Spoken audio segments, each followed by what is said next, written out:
Good afternoon. Welcome, everyone. My name is Wale Alegbi. I'm a manager of e-discovery and litigation support at Sullivan & Cromwell. That's what I I'm also a member of the conference committee with the organizational management team, which is Team 2. It's my first year on conference committee. It's been a fantastic and very rewarding experience. Talking to a lot of you about some of the content that we put together, it's a rewarding experience. Which leads me to a few housekeeping items before we get started. One of them being, if you have an interest in being on conference committee or volunteering to help put together some of these amazing sessions and content and working with great speakers, find a conference committee member. I'm one. You'll notice we have these snazzy badges, which is also a perk of being on conference committee, or a pink ribbon that says conference committee. Also, your peer groups, anyone on the ILTA as an ILTA volunteer can direct you to how to become a volunteer. Next, cell phones, tablets, pagers, Walkmans, anything that makes noise. Palm pilots. Palm pilots. Palm pilots. The stylus pen might make a click. Anything that makes noise, please put them on silent or off. So we can turn our attention to the speakers. Please be sure to complete an evaluation. You can do that in the mobile app. If you don't have the mobile app yet, download it. It's fantastic. You can go to the session, click on agendas, go to the session. At the end of the session, you'll be able to rate and evaluate. Please make sure you do that. We take this very seriously. It helps us evaluate the content and how helpful and useful it is to all of you. This session is being recorded. I want to remind our speakers and myself to speak into the microphone. And as we're coming around with microphones for questions, please wait till the microphone gets to you. Even though we might be able to hear you, for those watching and the recording, they may not be able to unless you speak into the microphone. So, tweeters, the hashtag for this is ORG5. ORG5. The session is called Tell It to the Judge. We're honored to have Judge Andrew Peck back with us to have a conversation with Tom Morrissey. And they're going to talk about some of the prevalent topics in e-discovery. Now this will be very interactive. I know a lot of you have some questions for the judge on some of these issues or topics that we'll be covering. So as they go, if you have questions, raise your hand. Michael Boggs over here or myself on this side will come find you with a microphone. A couple of plugs before we get started. After this session, we're going to have the annual litigation and practice support peer group cocktail reception. There'll be hors d'oeuvres and some booze over there. So stick around for that. It's not very No. After. Operative word after. The chairs. A couple of session plugs. Tomorrow, Wednesday, this is on the litigation and practice support peer group track. A session called A Checklist for Getting the Most of Your E-Discovery Vendor Relationship. That'll be in Governor's Ballroom A and E, and that will be tomorrow from 1:30 to 2:30. If you go on the mobile app, you can put that under my agendas right now. And on Thursday, e-discovery platform selection 1 year later. That will be from 3:30 to 4:30 in the Presidential Ballroom B. Without further ado, again, we're honored to have Judge Peck here again with us to have this conversation, and I'll turn it over to Tom Morrissey to get started. Thanks, Well, I appreciate it. Thank you, everybody, for coming. This is really not so much tell it to the judge, but I think it's going to be an open conversation. I do want to kick it off and start off asking the judge a question, which is more of an icebreaker. We did this in our corporate law department the other day, and it's kind of interesting just to get some thought processes. Judge, you heard about the young boy who was sleeping with Walmart for a few days. He ran away from his family, and he decided to make a home in Walmart. He hid behind all the toilet paper. He changed clothes, and everybody knew. Nobody knew that he was the same kid there for like 4 days or 3 days, whatever it was. So riding the car the other day, I asked my kids, if you could live in any store with food not being an issue, what store would you live in? And we did it at the law department. It was quite interesting, so I'd like to hear your perspective. Think about it while I just let you know that my views are mine, not that of my company, Purdue Pharma. So anything I say or do is Tom Morrissey's opinion. Take it for what it's worth. Okay? So Judge, where would you want to live? If you could live in any store, any building, if food wasn't an issue, where would you live? And not a house. We had answers like Sabella's, a gun store, Tiffany's, Well, the Tiffany's for sports fans, as a big Yankee fanatic, Steiner Sports, which has exclusives with Derek Jeter, Mariano Rivera, and many, many other athletes. And since I have a certain amount of their product at home, might as well live among more of it at their store. Nice. Well, today we've got 5 topics to go over. I've got them up on the board there. 502 issues, search, how we got there, the final frontier. The judge's view on the next chapter of assisted review. How has electronic discovery changed, as well as some of the rule amendments. So we're going to kick it off by talking about the 502D issue. Federal Rule of Evidence 502D authorizes district courts to enter discovery orders protecting parties from waiver consequences normally attached to sharing privileged materials. Now, the plain language of it appears to give the order to everything from a clawback to a quick peek agreements. Everybody thinks it's a great idea and that it can really cut down the cost. But the rule could promote more efficient litigation, but it also could bring little as far as cost savings. It can erode the attorney-client privilege. And it can even complicate the modern discovery practice. So I'd like to ask the judge to walk us through the good and the bad with the new version, of what should be done to reduce our risk. All right, well, frankly, I think there is no bad to 502D. And let me mess up the cameraman right away. A little survey. How many of your law firms, your clients, the people you work with, based on that, how many use 502D orders regularly? Okay, decent showing. 40%. Which is frankly better than a lot of the places. I did this survey with actual, formal technology at Legal Tech a year or so ago with the response technology. And in the grand ballroom, it was, the big speaker rooms, we had about a 10% said they were using 502B. And the second question, follow-up, was multi-part. Why aren't you using it? A, it doesn't work. B, that's dangerous. And we got something like a 60-70% vote for D. What the heck is 502D? Okay, so here's what 502D is. In my view, it's your get-out-of-jail-free card. From the old days when I was in practice of paper production to using the most sophisticated tools you can use now, I am not a betting man. I know we're in Nashville, not Vegas, but I'm not a betting man. But I would bet with a fair degree of confidence, no matter how good you are at project management, anything else, in every case, some privileged document, and I'm using document obviously to include ESI, email, etc., something is going to slip through.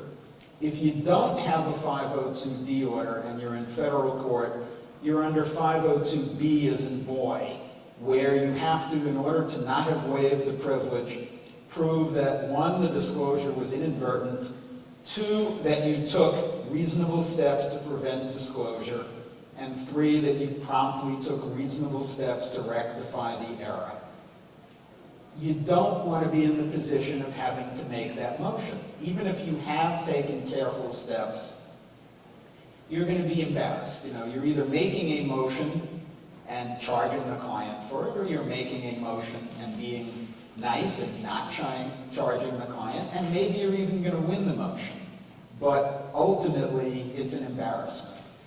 And even if you use, sophisticated, whether keywords or anything else, to search for the names of every lawyer you can think of, the email extensions for the law firms that you're using, even if you catch all of that, first of all, you're not going to catch all of that, because somebody is going to, in going through clicking the buttons, is going to hit the wrong button or zone out for a second.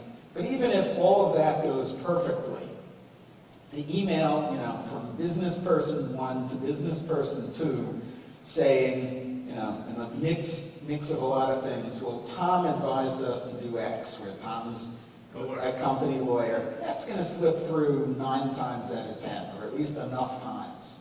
So 502B says that you don't have to show you were careful. I'm not suggesting you not be careful, but if something slips through, as soon as you catch it, you tell the other side they must give it back, no questions asked, unless, of course, it's not privileged for other reasons. But assuming it's privileged, you get it back. And because this was a part of the federal rules of evidence passed by Congress, it means that not only are you protected in that case, but you are protected in any other litigation with any other party. So they don't have to have been a party to this case. So if you have the 502D order, it's your fail-safe. And I would go so far as to say that it's malpractice to not use it, or at least not consider using it. Now, the only downside I've heard lawyers say is, well, that's great, Judge, but, we're afraid we're going to be in front of one of your colleagues who's more of a Neanderthal, and he or she is going to say, well, I gave you this 502D order, you don't have to do privilege review, press your Staples Easy button and produce everything next week. And yes, there are plenty of judges who don't understand the system, and if we can go to the next slide. Are there any judges you know that have standard orders? Funny you should ask, Tom. This is my standard order, and I invite you all to steal it. Steal it, borrow it, whatever. Paragraph 2 is the simplest invocation of 502D. Paragraph 1. Paragraph 2, because you will be submitting this as a proposed order to a judge you may not be familiar with or comfortable with, is the assurance that it's not going to prevent you from doing a full review for privilege, for relevance, or anything else. Obviously, if you're submitting it to the court in this fashion, presumably if they are going to sign and approve it, they're going to be awakened by this to that they can't make you waive the privilege. I should also add that the advisory committee notes do make it clear that while the judge can enter a 502D order on his or her own, even if a party objects, it's usually done by stipulation, but if not, the court can do it when one party asks, or as I've started doing, I'm not quite at the stage of just issuing it in every case, but I do raise it with the parties and say, do you want a 502D order? And if I have a blank stare from them, I tell them what it's about. Do you have any recommendations if somebody is going to submit this, that they use your name? I've got as good an ego as any other judge, and probably more so. I don't know whether that will do any good, but there are articles, quotes, Law Technology News, and elsewhere where I have said that it is malpractice not to get this, that it's a good idea to get it, and most importantly, that a judge cannot use the presence of a 502D order to force counsel to waive privilege. One last word on this subject, and that is that the thought when this was being proposed by the Rules Committee and submitted to Congress is that it would save parties a great deal of money because they wouldn't have to do privilege review or wouldn't have to do it as carefully as otherwise, and that has proved naive in the extreme. It is probably not saving you any money. You're probably going to do as full a privilege review as always, but this avoids the other side playing gotcha when something goes wrong. We have a question. Hi, Your Honor. So as litigation support people, we find ourselves, going back and forth with the attorney about the privilege review, or at least running privilege search terms on the data prior to production. And so now we know that there's this order that they can have. We take a lot of hits on, not having things run through privileged terms before they go out the door. And, we argue with our attorneys, hey, you know what, let's get some privileged terms. Does this promote the data dumps that we're looking at, that we're finding to, opposing counsel? Also, and secondary, Your Honor, does it promote our attorneys waiting till the last minute to produce documents because they don't have that, worry? I guess I would put it this way. I've never met an attorney who does something before the deadline. If you say the brief is due by no later than August 30th, it comes in on August 30th. I mean, it's either because people are, or the 31st and they hope they get away with it. First of all, as to the data dump, with the technology that's available to you to review the other side's data, I think the data dump is no longer the feared thing that it was. But if the other side data dumps, it may put the responsibility on your side to review their material for privilege and under various ethics rules, depending on the bar opinions in your state, offer to give it back to them.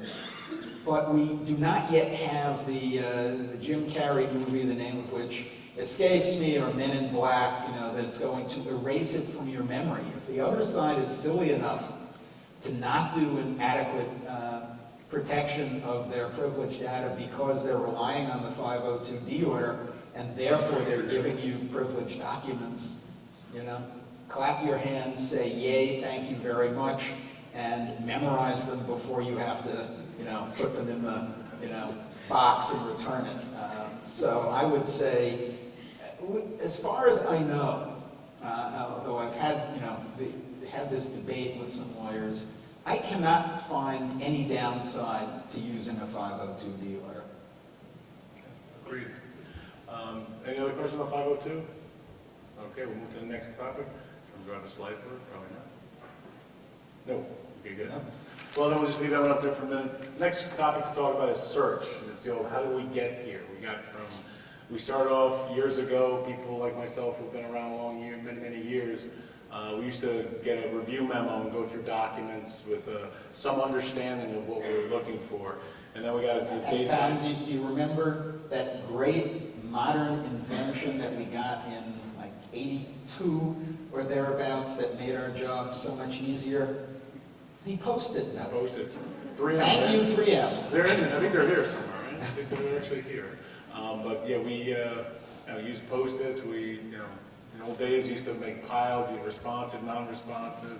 I don't know. I used to use another file for privilege, yeah. And you just hope that 2 in the morning you're not reversing which is your privilege and right. which is your If the privilege Post-its file. fell off the window, whatever you were having them on, true. I used to do reviews always with paralegals. I used to have 10 paralegals do all the doc reviews. And I still cringe now at the rates we pay for attorneys to do it, but that's besides the point. And then we got to the electronic databases. We're actually able to review things with an image here and data here and associate relevance, associate privilege, and basically give it a whole lot of different fielded information. And now we're at data analytics and TAR. And I guess the question is, when we get to using technology-assisted review, is there a downside to it? I mean, I hear so many people, should we not do it? And I always say to myself, I don't see any downside to it. I'd like to hear your perspective. There can be downside to it, but again, I'm going to do a survey. How many of you, at least occasionally, where the case is big enough and worth it, are using predictive coding or technology-assisted review? Okay, a good showing. I'm a little in fear of it. There's a couple, okay. Well, the case law is such. Let me start with the case law and then start and back up to some of the open issues. And I'm not going to cite cases. If you want to know some of the case names, come up to me afterwards. But it seems to me, based on roughly the dozen and a half cases that are out there, that if the producing party wants to use predictive coding and the issue is placed in front of the court is going to allow them to use it. The next category is the requesting party tries to force the producing party to use predictive coding over their objection. They're using either straight keywords or keywords followed by predictive coding. So far, essentially, the cases say we're not looking for the best or perfection, we're looking at what's reasonable. What the responding party is doing is reasonable, and the court is not going to force the party to use predictive coding over objection. Footnote to this area. In virtually all of those cases, the producing party had already spent $1 million using either straight keywords or, in the Biomet case, keywords first to winnow the data set from something like 19.5 million emails to 2.5 million, and then ran the predictive coding on the 2.5 million.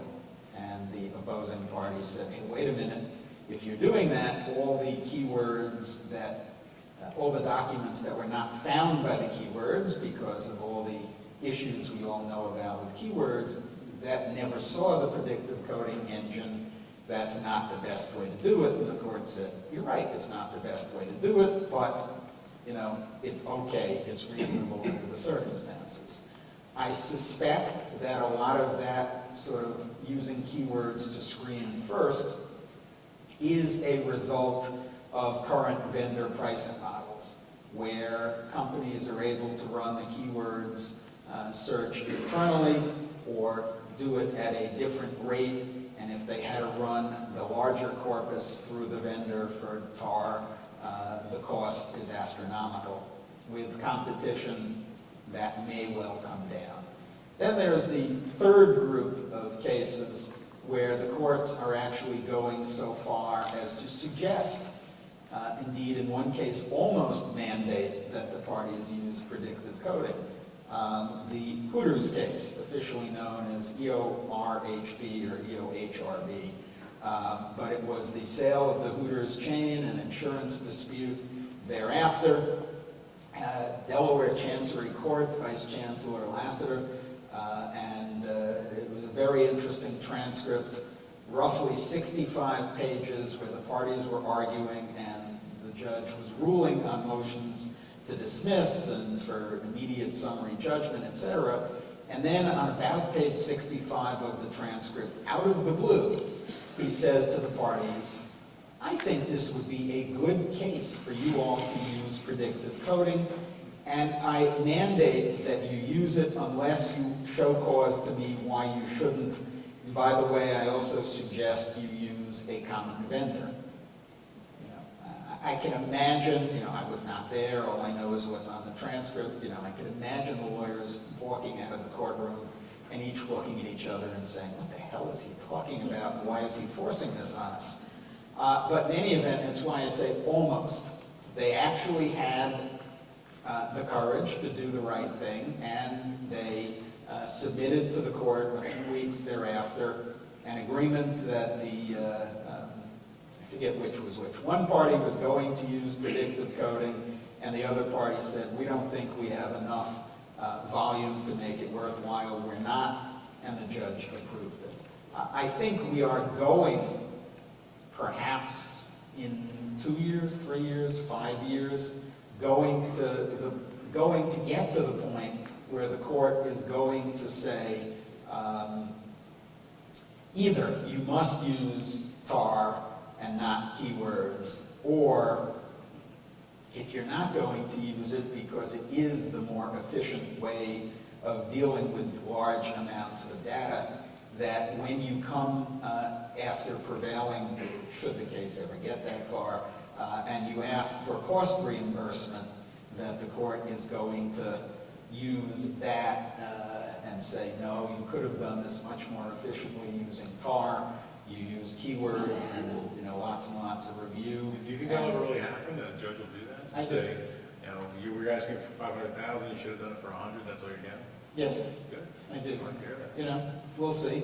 Now, as to downsides, we waited, you all waited quite a while where people were using, or at least thinking about using tar and waiting for a judicial imprimatur. I did have the first case, the De Silva Moore versus Publicis opinion. That was that first imprimatur on using predictive coding. And I do use those terms interchangeably. There are some nuanced differences, but I'll use them interchangeably. And I thought that was sort of funny because people went to using keywords without any advanced judicial blessing. Indeed, if you go and look at the cases dealing with keywords, particularly the earliest ones, some of which are by Judges Facciola and Grimm, two of the other leading judges in this field, you'll see that they all were criticizing the keywords that were being used. And yet lawyers thought, well, the courts have approved keywords, so we can use keywords. The courts haven't approved tar, etc. Well, we're beyond that. There are lots of open issues with the use of tar, some of which I think are holding back the use of tar, one of which is how much transparency is necessary with the other side. Do you have to tell them you're using it? Is the first question. Frankly, I think that one, the answer is yes, at least if you're in federal court, because a lot of you, I think, were here yesterday when we did the mock 26F meet and confer. I don't see how you can get a dialogue with the other side about how one is going to be searching without revealing that you're going to use predictive coding. But that's easy. The bigger question, of which there is debate in the literature and a little bit of judicial opinions on it, is do you have to show the other side the seed set? And if you do, is it only the responsive documents that form the seed set, or is it also the non-responsive documents used to train the algorithm, some of which may be meaningless, some of which, however, in industries where they are serial litigants, may be the wake-up call that the plaintiff may not be winning this case, but that there's another case they should have brought, and there are documents that will be very helpful to them, etc. There are solutions to all of that, but that is an open issue.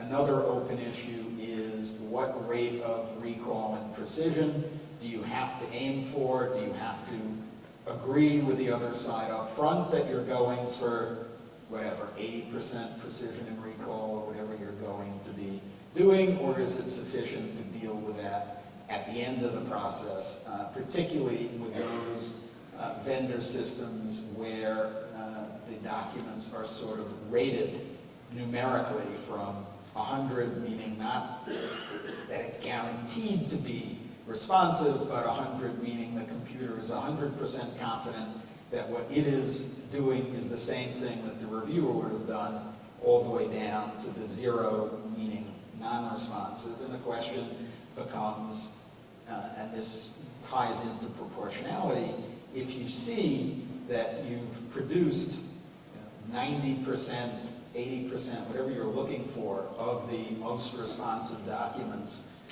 by only having to manually review the documents coded, from 100 down to, say, 70, do you have to look at the rest other than QCing it?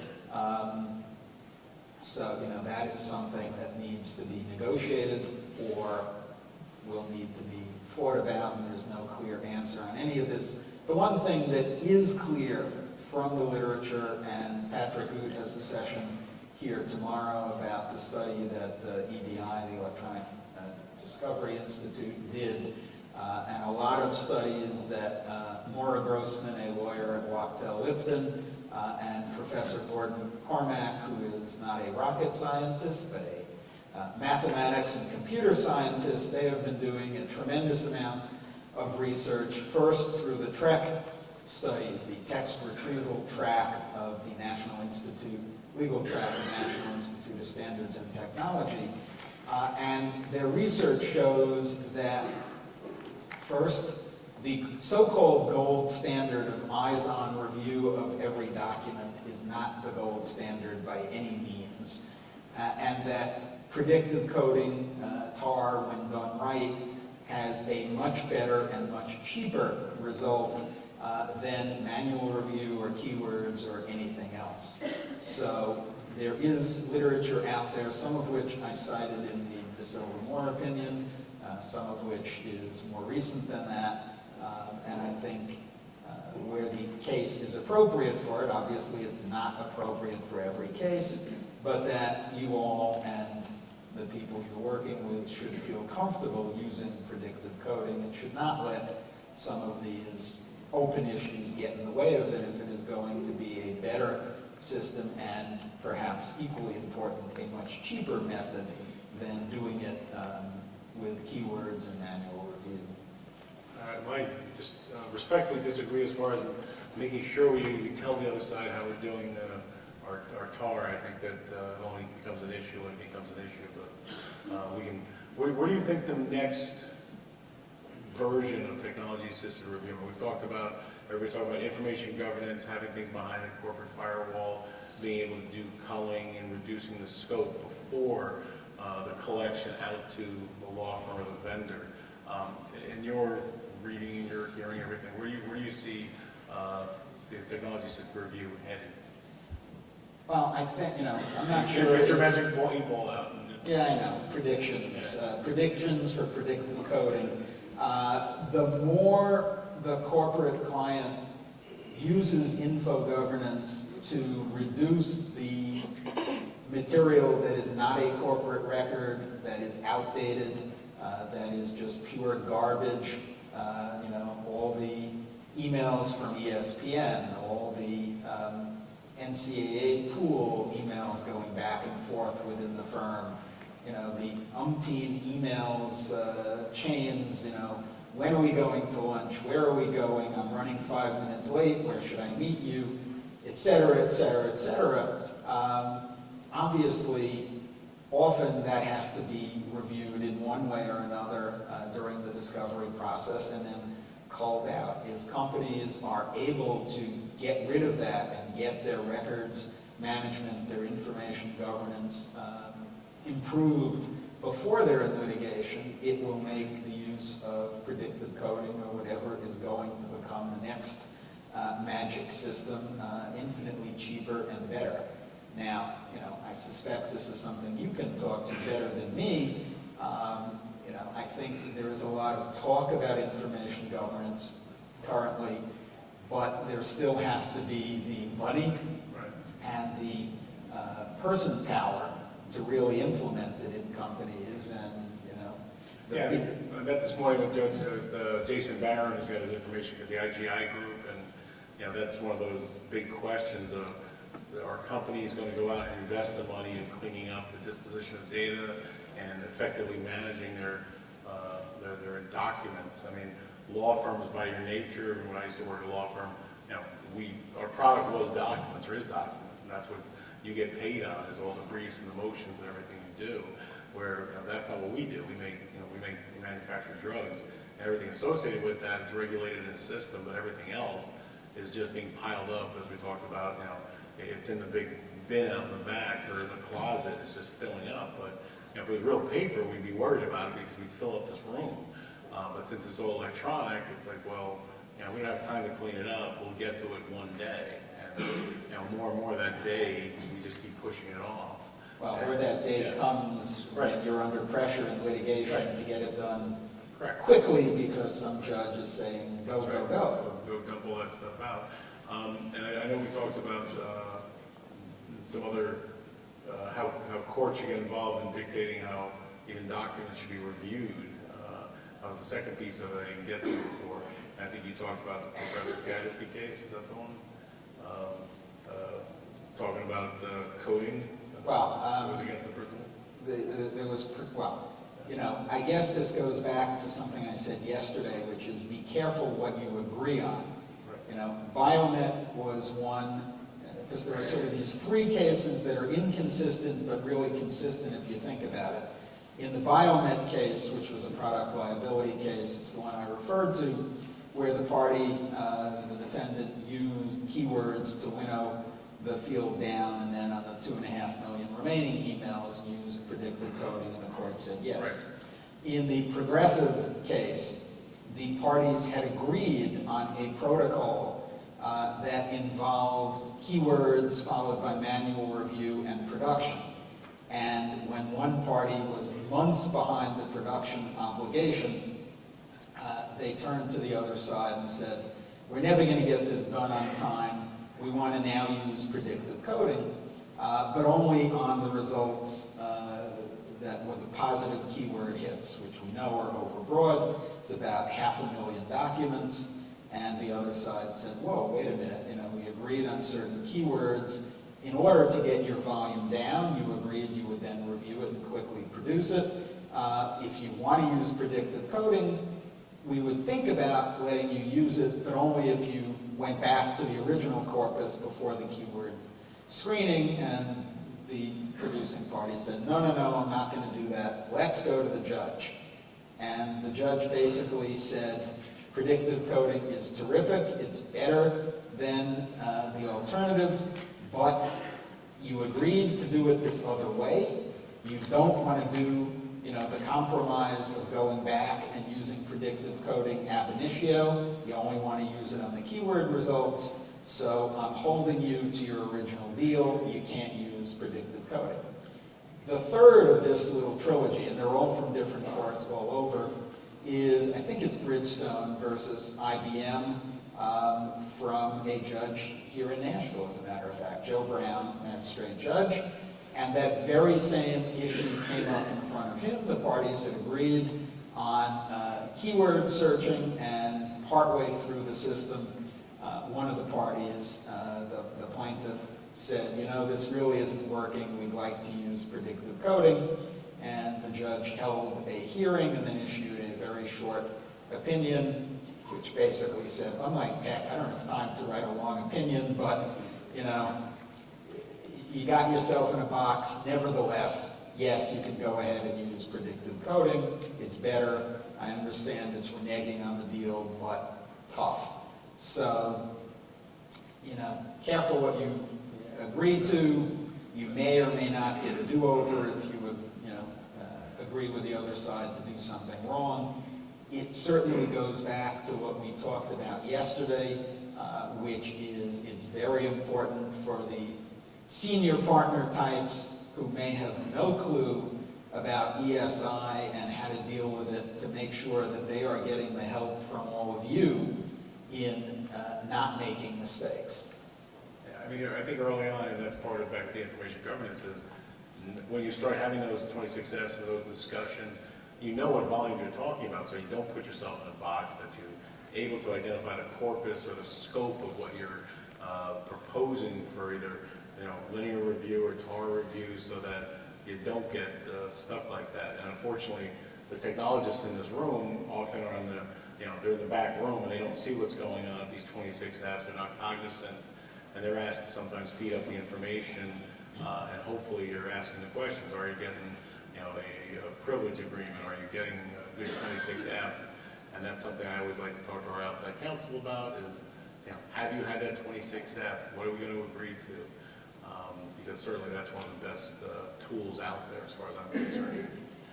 And in that regard, let me just throw out again, that a certain level of cooperation, I'm not saying, share the seed set or whatever, but a certain level of cooperation with the other side in the ESI area and e-discovery goes a long way.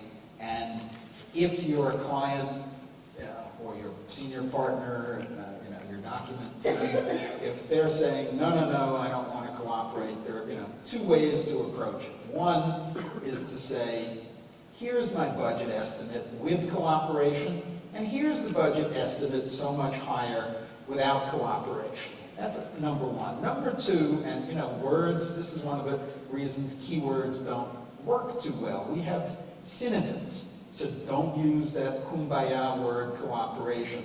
Instead say, I suggest we, I just lost it, we strategically, proactively release information to the other side.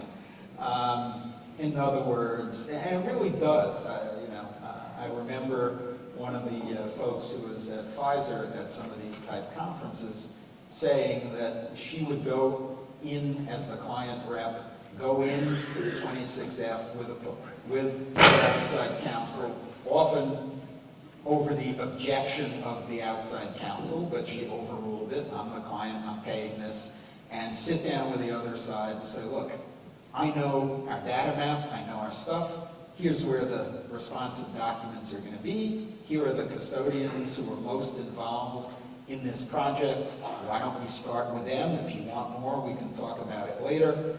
Instead of saying, you other side who may not know anything about our system, serve your 500 document requests and then we'll fight.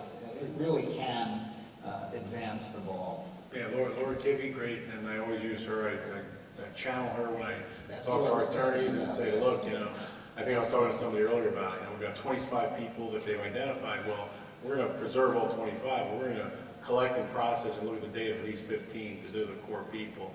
These 10 are ancillary, so there's no reason to go get it. The problem with that, and this is where the tar of everything comes in, everybody says, well, if this software can take all that and crunch it down and you can accelerate the review of all 25, why don't we just do it? And I'm like, stop, put the brakes on, let's do this, smart. And that's where the discussions from everybody in this room has to happen with their law firms, with their clients, and with their vendors, so that you all do that. You have to have your own internal cooperation agreement, I guess, as opposed with outside opposing counsel. And on that, how has electronic discovery changed recently with discovery management? That's one of the key parts is chunking down the data. But where do you see discovery management going as far as being able to collect from everywhere, from websites, from all these different data you have control over? Everything is more complicated than it was in the paper days when, generally there would be a lawsuit about the XYZ deal, and there would be a central office file about the XYZ deal, and then maybe something in finance, and one or two executives would have kept their own pieces of paper. Email, more complicated, keywords, predictive coding, but now there is so many other places that data can be. Cell phones and PDAs, iPads, laptops, home computers, SharePoint, Dropbox, voicemail, particularly voicemail in those companies that is digitized and typed out and sent as a text message or email to the recipient along with a WAV file or whatever it is of that. There is just so much out there. It is very important in terms of preservation, collection, etc., that you have an appropriate and up-to-date checklist, that you interview custodians to know where they're keeping their data, and then some of it has to be handled separately in terms of processing than just the emails. So the world is more complicated. It's probably going to keep getting more complicated. And when I first started talking about e-discovery, which was roughly 2005 in anticipation of the December 2006 rules amendments, I naively thought, okay, the rules come in December 2006. By December 2007, everyone will have figured it out and have a handle on it.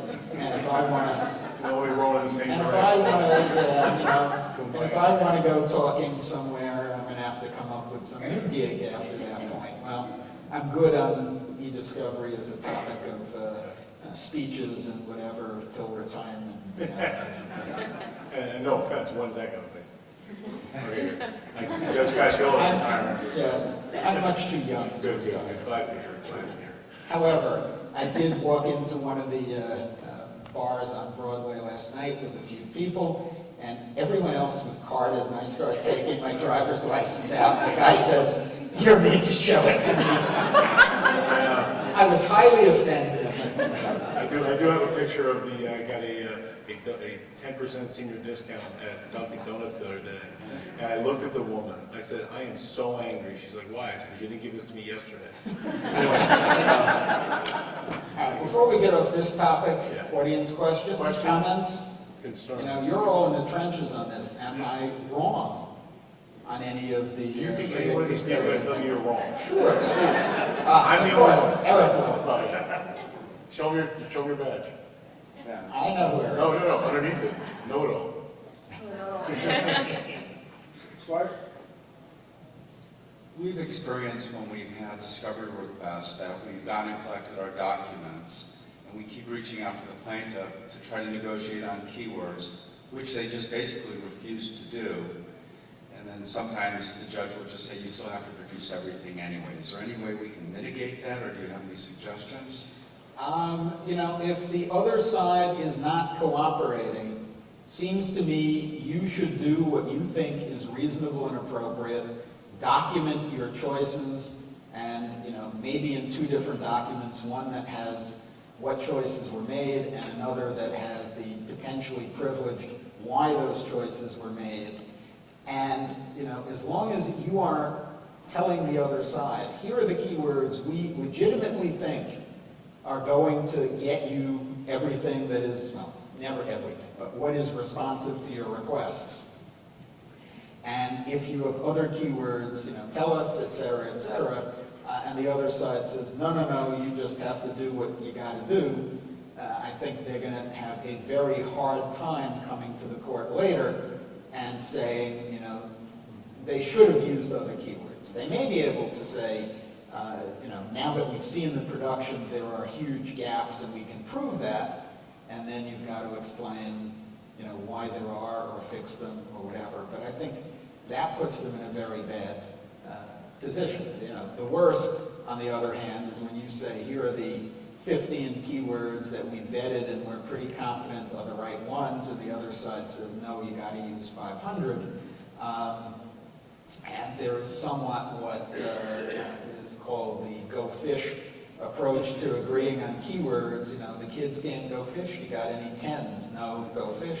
You know, here are the, you know, let's say the plaintiff wants you to use 500. The defendant says 10 or 15 is right. And in order to reach a compromise, you just blindly, you know, pick 100 and say, fine, we'll do 100 of yours. That's sort of silly. It just is creating work and cost, you know, and merely giving the court, if that issue is in front of the court, you know, well, their keywords had 5 million hits. That's part of the answer. You know, that's obviously not going to be proportional in most cases. On the other hand, if all 5 million of those are really responsive documents, the hit count doesn't tell us enough. You got to do a sampling of what the keywords return in order for it to be intelligently done and for there to be adequate information for the court to do anything other than split babies or, you know, flip a coin or whatever. Yeah, so Not that we ever do those things. right. I mean, so the keywords for you are Camry and brakes. Do you think that's too broad? All right. No comment. No, I think it's very broad. All right, we have a question in that corner and then over in the second row. My question is about predictive coding. Just how much is enough? So attorneys come regularly and say, this is a perfect predictive coding case. It's really, well, how many documents are we talking about? 60,000. I'm not sure that the technology and the concept has gained such acceptance that tens of thousands is appropriate. But pointing to the case law for an explanation, you often come up with 3 million, 4 million records is the right measure. So I'd like to hear whether, as it gains traction, does that number come down, the sweet spot? I mean, there is literature out there that says, I think at about the 50 to 100,000 document level, predictive coding can be more cost efficient than keywords or manual review. Certainly, the volume I think most big cases are seeing, which is in the 500,000 or more, there is no doubt that predictive coding, TAR, is the cheaper and better alternative. Again, I guess the one other point is you have to do a good job of interviewing the vendor and making sure not all tar tools are the same. Some of them work differently in terms of active learning, passive learning, etc. And then some of them are just keywords or concept clustering, perhaps, dressed up with the words predictive coding or tar to help it sell. So I know there are other panels here on how to deal with vendors and how to get the right vendor.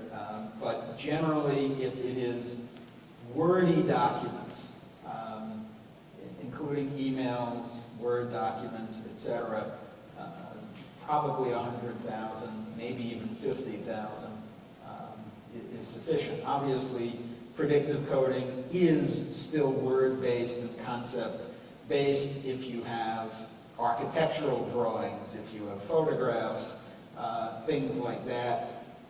Some tools work with foreign language, others don't. If you get into Asia Pacific, Chinese, Japanese, Korean, there are vendors who say they specialize in that, but I would, be careful on anything like that. And but if it's, emails and Word documents, you're probably okay above 50,000. Question over here? Good afternoon, Judge Peck. I admit to being really naive on this point because, 6-7 years ago, I would have thought keywords would have been really gone, just long gone, given how fallible they are, both on precision and recall. And I'm wondering, and some vendors don't charge more for the tar or the predictive coding, and yet the keywords still really, people are comfortable with them, it's easy, it's simple, they just seem to be really tenacious and still really extensively used. What I'm wondering is, what level of validation of what they're not capturing do you think is required? I remember a case several years ago where a judge actually issued an opinion when both of the sides had agreed on a list of search terms, and the judge said, I'm not confident that those are going to capture everything to get to the merits here, and rejected the list. And so in an environment where some of this calling is happening behind the firewall, and yet outside counsel is held responsible for, certifying at the end of the day with the client that things have been produced, what kind of sampling would you think is necessary on the documents that are not hit? Or do you see a role for judges in inquiring further on that? But, things don't come to the court unless the parties raise it. And we have enough problems, enough motions in front of us that it's not likely that we are going to raise that with the parties if they are happy with each other. It is clear that quality control, quality assurance is necessary, and that one should be doing a sampling, maybe not statistical, maybe statistical, of the documents that the keywords are not hitting. And if you're finding through that a large percentage that really are responsive, you need to come up with more keywords and more Boolean connectors or whatever it may be, and redo the process. You can't just blindly use keywords and say, well, they've found some documents, so we're not going to look at what it didn't find. And that's, again, why are keywords still used? Lawyers and clients are very conservative. That, we're still trying to wean certain lawyers of the concept that there has to be eyes-on review of every document. So it's that conservatism.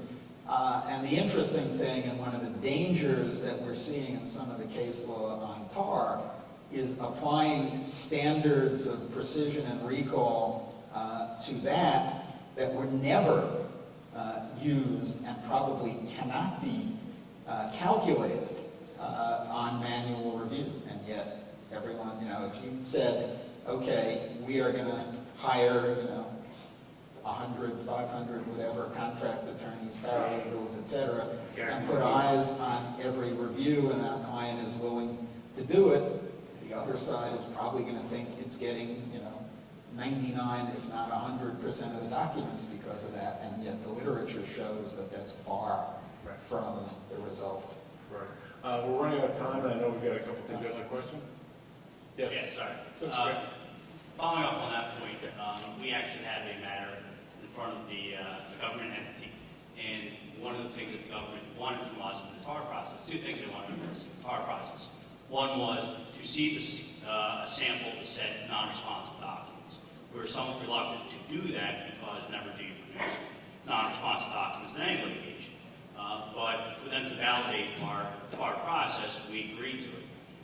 The one where we had a bigger issue with, and we pushed back and were reluctant to do, is anything that we actually produced, one specifications asked for the score of the ranking of that document. Above, it made it into the production set, it had the ranking. We viewed that ranking as part of work product.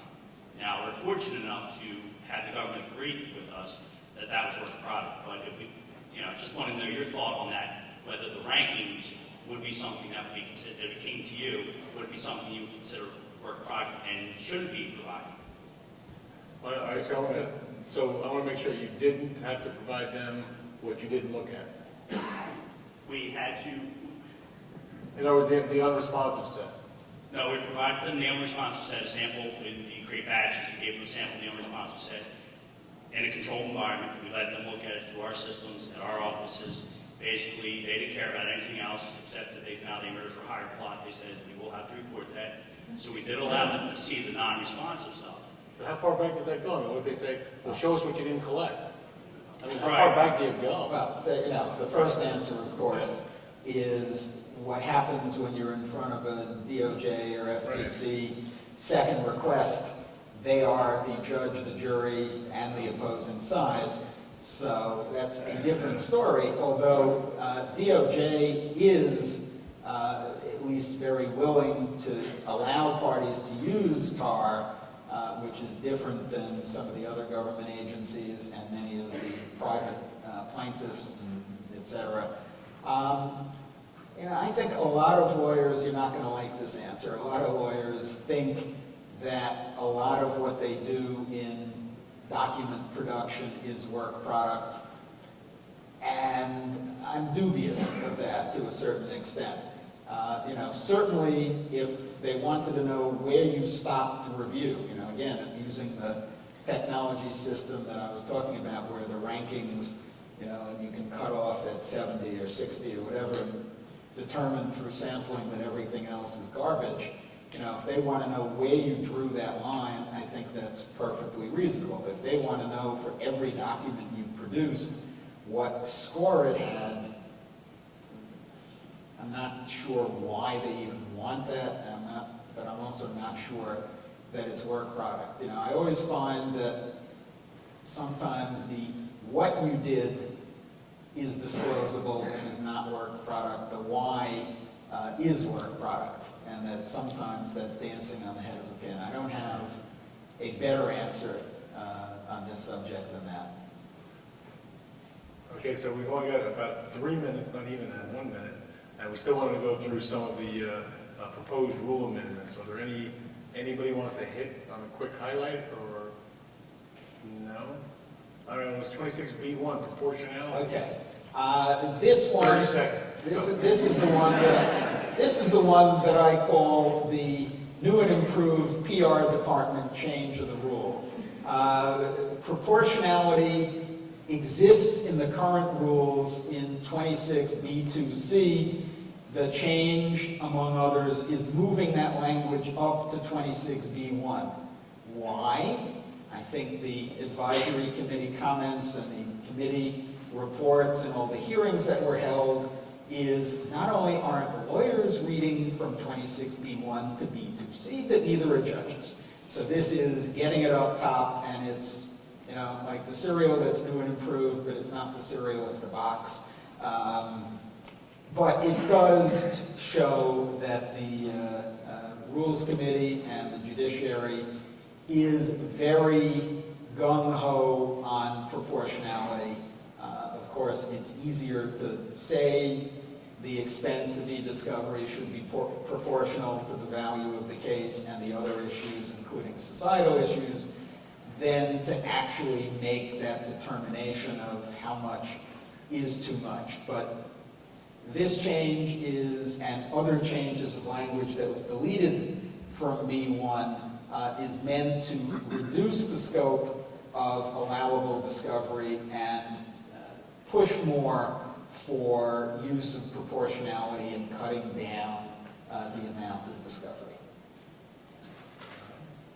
And then the other one we're going to talk about in another 30 seconds is 37E is a change in the rules for sanctions. So for all those companies that over-preserve and blame it on the fear of sanctions, this is saying you don't have to worry as much. It reverses the Second Circuit approach, somewhat credited to Judge Shinlin, but it really came out of the Second Circuit decision in the residential funding case, and Judge Shinlin ran with it in pension committee and elsewhere, which was that you could be sanctioned if the loss of evidence was merely because of negligence or gross negligence. This makes it very clear that there are a number of hoops that the court has to jump through before it can issue sanctions. First, that the information was required to have been preserved because of reasonably anticipated litigation. We talked about that yesterday. Second, whether the party took reasonable steps to try to preserve. And then, under 1, if there is prejudice, well, I guess even before we get to 1, the first thing the court is supposed to do is see if the information can be gotten in some other way. So you may have to go to backup tapes, you may have to, whatever, but can that happen, including additional depositions? If not, then if the court finds prejudice to the other side, then whatever measures are necessary but no greater than necessary to level the playing field. And then in the or under 2, and here's where the intent issue is really, really the most, it's got to be egregious. If there was an intent to deprive the other party of that information, then there could be the presumption that it was unfavorable to the party that lost it. The court can give an adverse inference instruction or even dismiss the action, or if it's a defendant, enter a default against them. But that intent to deprive really means, that somebody, I love this product, someone went to Best Buy, bought this off-the-shelf product called Evidence Eliminator, and ran it on their laptop the day before they were supposed to give it to their lawyer to give to the other side. I think, that falls very clearly under number 2. The fact that, you didn't go to every custodian or any of that, that will not ever land in the number 2 bucket. So there might be, and the Rules Committee was perhaps very clever. Nothing here carries the word sanction with it, as opposed to remedial steps and the like, so that lawyers don't have to worry, and corporations don't have to worry that the court sanctioned them by ordering another deposition or by whatever. So the hope is, and this rule went through more changes during the comment and drafting period than any other rule, the hope is that this will give clients more confidence that they can use information governance and will not be accused of being a bad actor. 1989, I did a discovery of a major company, and we found a memo that I refer to all the time. They said, when in doubt, throw it out. And that was words to live by sometimes. We can skip this one in the interest of time. I think that's... Or not? I think that was it. Okay. We can skip. Questions, comments, concerns? No? I think the cocktails are coming up. Yes, thank you guys so much. And thanks everyone.